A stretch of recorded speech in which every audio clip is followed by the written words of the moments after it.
Bienvenidos, mi nombre es Ricardo Pereira Lambraño. Estamos aquí en el curso Análisis de Sistemas del grupo número 3 de la Universidad Nacional Abierta y a Distancia. Para este nuevo video me toca analizar el circuito número 1, ya que fue seleccionado por el grupo. Tenemos que hallar los valores teóricos para poder hacer la práctica en el simulador. Esta vez sería LiveWire, como muestra aquí el simulador. Antes de eso, expliquemos la parte teórica. Tenemos que hallar las corrientes en cada lazo. Para ello podemos dibujar el sentido de las corrientes en cada tramo, como vemos. Después de hallar la corriente, después de dibujar la corriente en cada tramo, podemos darle la polaridad a cada resistencia. Si nos fijamos, la corriente I1 y I2 ya se encuentran establecidas, por ende ya no las vamos a hallar. Pero I3 y I4 están en incógnita, por ende hallaremos solamente dos incógnitas o dos ecuaciones. Procedemos a plantearla para la corriente I3. La suma de los voltajes en cada resistencia va a ser igual a 0. Entonces, por ejemplo, para la resistencia 1 más las corrientes que actúan multiplicadas por la resistencia, o sea, la resistencia 1 multiplicada por las corrientes, igual a la resistencia 4 por las corrientes o la suma de las corrientes que actúan sobre ella. Hay que aclarar que esta suma es algebraica, por ende, si nos fijamos en la resistencia número 4 actúan dos corrientes, pero en sentidos opuestos, por ende se resta. Por algo decimos que es una suma algebraica. Procedemos a reemplazar todos los valores y tenemos la primera ecuación, la que está subrayada aquí. Para la corriente I4 procedemos a hacer lo mismo y tenemos la ecuación número 2.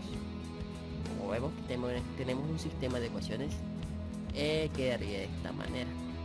Para resolverlo tenemos el método de sustitución, tenemos el método de Cramer y el de Gauss-Jordan. Yo elegí el de Gauss-Jordan.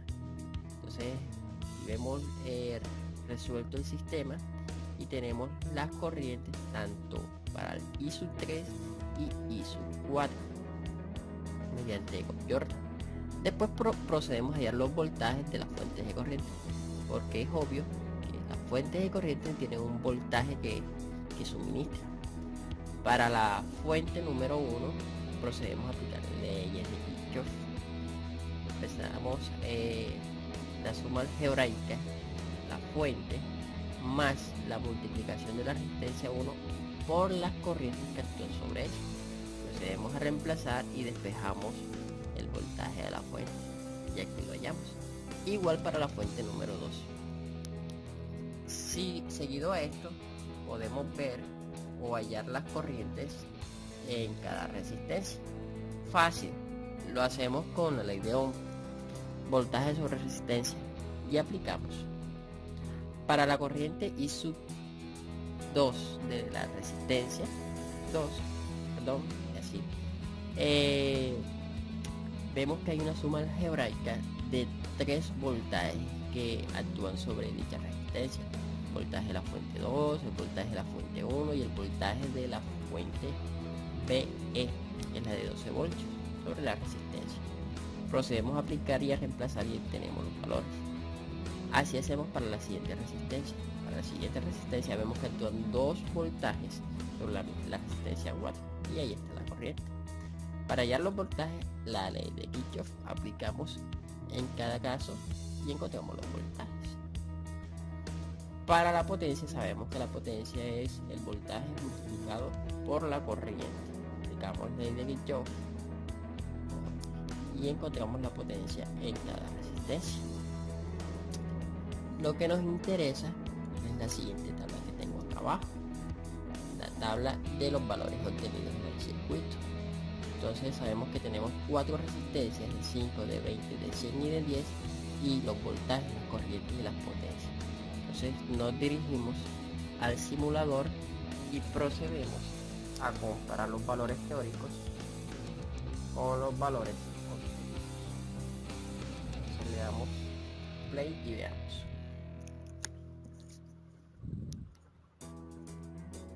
Bueno, dijimos que en el primer lazo debería haber 2 amperios que se ven establecidos aquí, y precisamente hay los 2 amperios. Las corrientes que salen o las corrientes que salen son las mismas que entran, y vemos que ahí se cumple. Para el lazo número 1, que es el de acá arriba, serían 3 amperios. Deberían haber 3 amperios aquí. Efectivamente hay 3 amperios. Para el lazo I sub 3, que hallamos que en la tabla nos dio 1.62, acá hay 1.62. En el siguiente lazo I sub 4 son 140 miliamperios.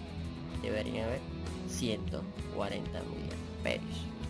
Entonces vemos que los cálculos están bien hechos. Procedemos a hallar los voltajes en cada tramo. Entonces podemos hacer 2 cosas: buscar aquí en el simulador el medidor de voltaje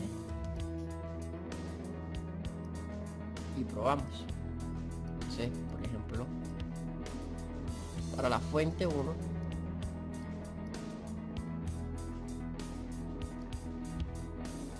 podemos medir voltaje.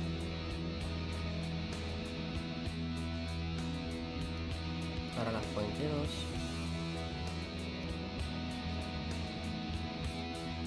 bueno, y aquí tenemos todos los medidores de tensión puestos en cada resistencia. Procedemos a simular. Bueno, vemos que, como vemos en la tabla, para la fuente número 1, que es la de arriba, son 23.10 voltios, y efectivamente son eso. Para la fuente número 2 son 37.91, y los valores teóricos son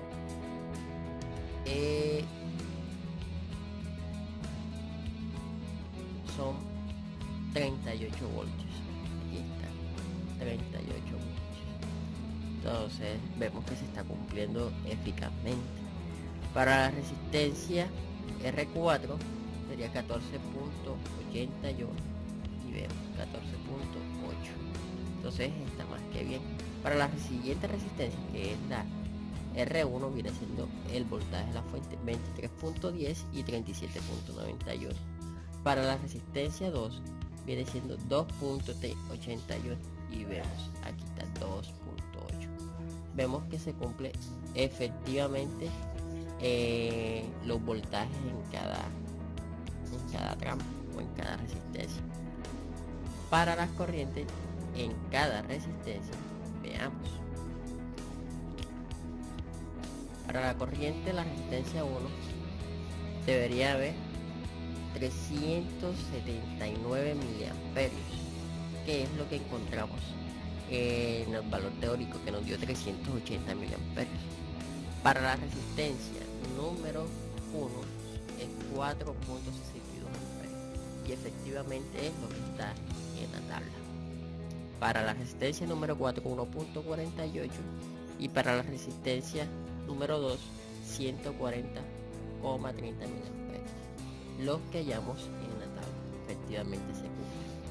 Para la potencia, procedemos a multiplicar el voltaje por la corriente que pasa a través de dicho componente.